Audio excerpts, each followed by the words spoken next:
بسم الله الرحمن الرحيم عَمَّ يتساءلون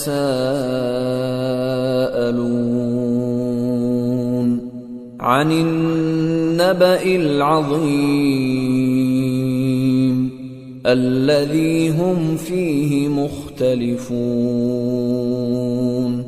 كلا سيعلمون ثم كلا سيعلمون ألم نجعل الأرض مهادا والجبال أوتادا وخلقناكم أزواجا وجعلنا نومكم سباتا وجعلنا الليل لباسا وجعلنا النهار معاشا وبنينا فوقكم سبعا شدادا وجعلنا سراجا وهاجا وأنزلنا من المعصرات ماء ثجاجا لنخرج به حبا ونباتا وجنات ألفافا إن يوم الفصل كان ميقاتا يوم ينفخ في الصور فتأتون أفواجا وفتحت السماء فكانت أبوابا وسيرت الجبال فكانت سرابا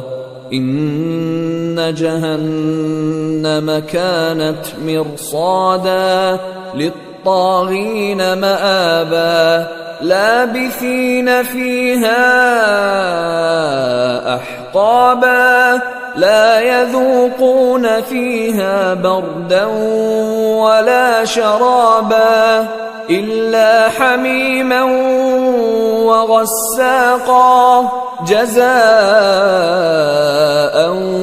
وفاقا إنهم كانوا لا يرجون حسابا وكذبوا بآياتنا كذابا وكل شيء أحصيناه كتابا فذوقوا فلن نزيدكم إلا عذابا إن للمتقين مفازا حدائق وأعنابا وكواعب أترابا وكأسا دهاقا لا يسمعون فيها لغوا ولا كذابا جزاء من ربك عطاء حسابا رب السماوات والأرض وما بينهما الرحمن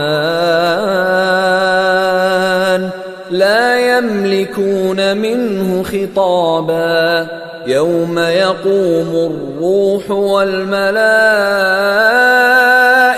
صفا لا يتكلمون إلا من أذن له الرحمن وقال صوابا ذلك اليوم الحق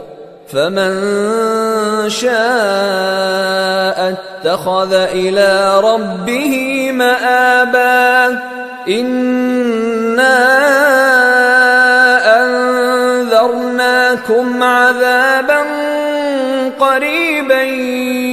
يوم ينظر المرء ما قدمت يداه